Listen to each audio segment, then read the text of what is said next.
All right, listen up. This is the Prime to Rise podcast. We are here to redefine education. Well, how do we do that? We prime you to bring value. We prime you to take advantage of opportunities. We prime you to rise up the ranks in your career. My name is Ike. I am your host. You can follow me at Don't Tread on Ike on Instagram. We also have my guy Chris here. You can follow him at Shine On. I will tag him in the posts. And of course, we have Ty, the video guy, our producer and beats master. There is one more thing before we dive in. We do have a student loan and budget calculator available on the website. Go check that out at prime2rise.com. That's prime, the number 2, rise.com. Go find out what the return on investment is for your education.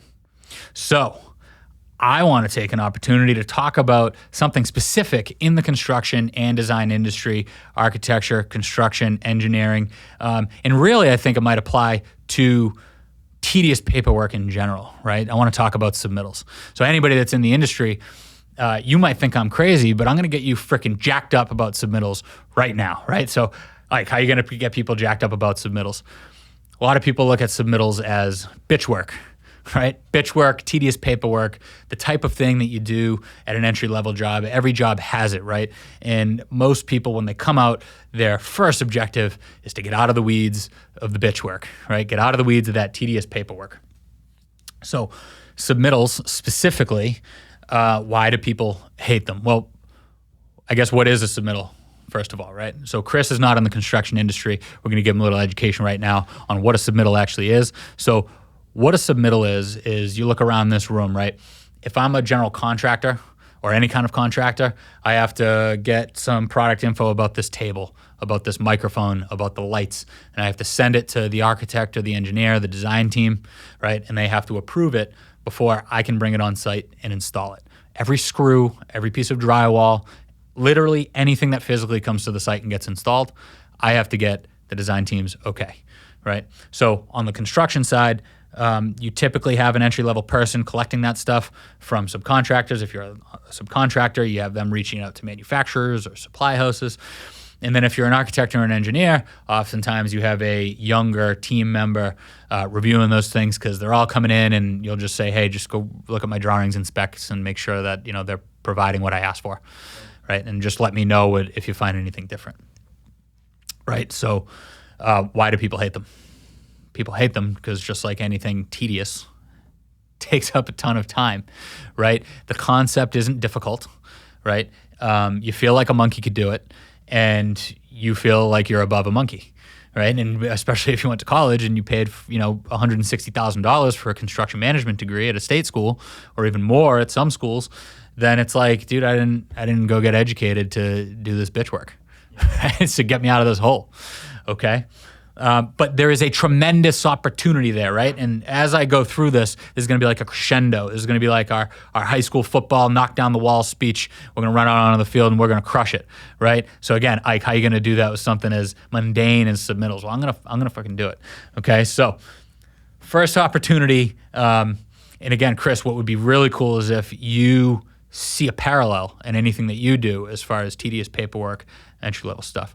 So the first opportunity is you learn how to build, right? So as I need to find out the product information for all of this stuff to put this place together, I have to know what I'm looking for, right? Like I have to learn what things are, the different details of a sheet of drywall, the different details of a screw, what's behind the wall for electrical, what's above the ceiling for lights, right? You literally learn the nuts and bolts of how things come together, okay?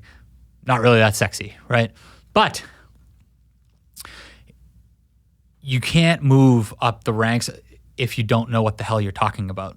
The more you know, think about knowing this much about this much. The more you can go like this about that much, the more you can charge people, the more you can manage other people, right? This is your opportunity to start to learn some detail and gain some depth in your skill set, okay? Not just about building like nuts and bolts, how they screw together, but also a schedule, right? So when you're looking and you got to prioritize, right? We all hear shipping schedules and things aren't available in 2021, 22, 23, right? Yeah. It's been a problem for the last couple of years. That problem has always existed. It's just amplified right now. Yeah. Right. So when you're looking, there's something called a lead time. Okay, so a lead time is like you order a refrigerator, you're not going to get it for 10 weeks. Okay, that's your lead time, right? So when you're trying to build a schedule, it's like, oh, what's my longest lead times? What do I have to order first? And you're thinking about like, okay, the knee bone connects to the thigh bone, connects to the hip bone. Well, I can't connect the hip bone to the thigh bone if I don't have the knee bone to the shin bone, right? So you're learning how things come together and schematically how to put a schedule together and how to build, right, from the ground up. So again, this allows you to become the subject matter expert. Anything that you can become a subject matter expert, the better it's going to be. Well, you get to start taking this tedious stuff and put it into the real world. So you see how this interacts and affects you when you get out of this spot and you get in the field and you're running projects. Like, you can see that end result. That's right. And what's the best way to learn something? Just to do it. To do it, but to do it what? The wrong way. To make a mistake. That's right? true. So when you're touching all this stuff, anybody will tell you, like, the hardest details to work out in construction sometimes are door hardware and lights, right? Well, the first time one of those gets screwed up and you're in the submittals and you got to dive deep to figure that out, all of a sudden, like, when somebody makes a mistake and it becomes this big thing that you have to really get entrenched in and really get into the weeds on, you'll know that for the rest of your life. It'll never leave you. It'll always stick to you. And you'll know how to look out for it so it doesn't happen again, right? So then you become somebody that can direct your clients, your design teams, the other people that you work with to avoid these obstacles. Do you see the value coming? Like, do you see the value you're already bringing, right? Now, let's get a little sexier with it, okay? With submittals, this is your time to shine, okay? What do I mean by that? I mean, again, we're bringing value to other people. So let's start in-house, right? When you're doing submittals, you're bringing value to the other people around you, to the project managers, to the supers, to the upper, executives. You're bringing that value to them because now they don't have to pay attention to this. Yeah. Right? When your boss can look at you and say, I don't have to talk to that person because I just know that they're doing what they have to do to get it done, you just created immeasurable value for yourself that will show up in your raise and your bonus at the end of the year. Trust me. Yep. The other thing that this does is this will give you an opportunity to shine in front of the client. The number one thing in any industry is to bring value to a client and have them personally acknowledge you and want you at their table at all times to work for them, right? So what will happen oftentimes is, because it is such a mundane and tedious task, and there's so much involved with it that isn't necessarily hot, right? It's not at the top of the priority list, because some of the higher level people, they're dealing with the obstacles right in front of them, right? They're not dealing with stuff down the road. Well, in construction, oftentimes, Chris, the client, who works at a boat or aviation company or Facebook or Google or whoever, he doesn't really know anything about HVAC equipment that he can't see. He wants to know about the carpet color. He wants to know about the paint color. He wants to know about, these cool details that people are going to, be wowed by when they walk in. But these higher level people, their focus is on something that they need to deal with now, and it's just not that stuff, right? So that the care is about two different things. Well, that's not going to stop your client from bringing that to somebody's attention in a meeting. And the worst thing that you can do is not have an answer for them. Yeah. Right? Well, they're not going to be able to. So you, Mr. Submittal person, you bitch work person, you entry-level person that's doing the tedious stuff that nobody else wants to do, this is your opportunity to be an expert in front of the client, in front of the other vendors, the architect, the engineer, subcontractors, other contractors, a property owner. This is your opportunity, when nobody else has the answer, to step up and wow them with how much you know, especially when you're at an entry-level position. And the best part about that, and I've been here, right? Like, I have been in that situation where I'm looking at a client, somebody that's been doing this a long time, right? I recently had a client that was the CEO of Skanska, right? If you don't know who Skanska is, pretty big. They're like the number one contractor in the world, like $15 billion plus a year, right? And he was asking me these specific questions. And I almost felt like he was trying to get me, right? But the person that was handling the submittals on more than one occasion stepped in and was like, oh, the answer is XYZ.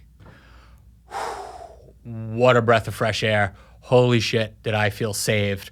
Like, clouds parted. Oh, like totally relieved my anxiety. And, to this day, I can't tell you, like if I were to draft, like NBA draft my starting lineup for another project, guys at the top of the list, right? And I would pay top dollar, whatever anybody else is willing to pay. If I had my own company, I would pay 10, 15% more just to get him to do that task that nobody wants to do, right? So I'm not done there, right? There's, but wait, there's more. So there's another opportunity in submittals that I don't know is really applies to any other industry because I've only ever worked in construction, right? But when you're doing submittals, whether you're the architect, the engineer, or the construction manager or subcontractor, every time you do a submittal, every single person gets a notification, right? Very rarely are you doing something in front of other, like where everybody sees it, right? And that might sound annoying, but you know what's more annoying? Somebody that tries to oversell their value and tell you how awesome they are. Like if you were so awesome, you wouldn't have to tell me. Like usually those people are full of shit, right? But we also struggle with, we want to get credit for our work, right? This is the one task that you are going to do in the construction industry where everybody's going to see it. Everybody's going to get a notification. This is your opportunity to keep people on their heels, to keep peppering them with information. You owe me, you owe me, you owe me. There's two kinds of people that do their job and people that don't do their job. You must be the second guy because you owe me everything right now, right? Not just during the day. And I know that there's a work-life balance thing, but you can sit at home in your freaking underwear and you can be living in people's inboxes. They're having dinner at 6:30 with their family. Their phone's going off because you're doing submittals. You're on your underwear on your couch. They don't know that, but they know you're working. They're trying to sleep. They're trying to have pillow talk with their wife or with their husband, and their phone's going off because you're doing submittals. They go to sleep. They have to put their phone on Do Not Disturb because they have notifications coming in because you're doing submittals. When they wake up, they have a laundry list of notifications in because they see that you are doing submittals. What a better way to make everybody think that you are the baddest mamma jamma, the hardest worker in every single room that you step in, than to live in somebody's head, making them think that you are constantly moving the ball down the field. And if they don't get off their ass, then they're going to be behind you and they're going to look bad for it. That is the opportunity in submittals. Shit. So I guess, so how would you... Did I scare the shit out of you, or did I get you? Do you want to do submittals even though you're not in the industry now? I don't want to do submittals in construction. I'm fired up to go get some shit done right now. Right? Yeah. Hell yeah. All right. So what would you say? So, all right, wrap this thing up. How do you even top that?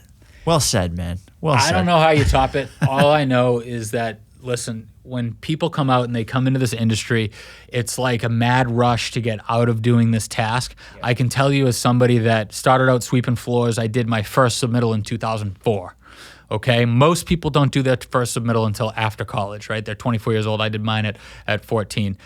I still spend every single day talking to people about submittals. The only submittals that I don't pay attention to are the ones that aren't hot or in the critical path. And even then, it sometimes comes back to bite me in the ass. Submittals are the most important document in the construction process because you can't build if you can't order anything and get it on site, right? Like you can't set up your dominoes if you don't have any freaking dominoes to set up, right? So it is the most important thing.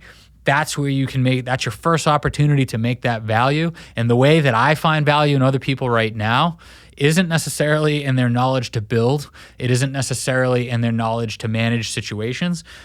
It's alleviate this process from me so that I can concentrate on the tough stuff. And wherever I go, and I've been to a number of companies, wherever I go, the people that have been able to do that for me, I am willing to go above and beyond and oversell for them to get the highest compensation possible to get them on my team because I find that much value in it. And I know that the industry finds that much value in it. So don't avoid the bitch work. Don't avoid the tedious work. Don't avoid the entry-level work. Get immersed in it. This is your opportunity. Yep. Yeah, you learn the most from that stuff. And I've noticed it even in sales too, is there's cold calling sucks. I try to get out of it as much as possible, but sometimes going through, building those lists, finding out the different companies that are out there, who you need to call, calling them, getting hung up on, getting fuck you, don't call me, I don't want to talk to you, going through all that stuff. As much as it sucks, when you finally come across that person who could buy from you, who you can help, who you can actually sell to, you've had all these conversations, you've talked to people. You're not on Bambi legs anymore.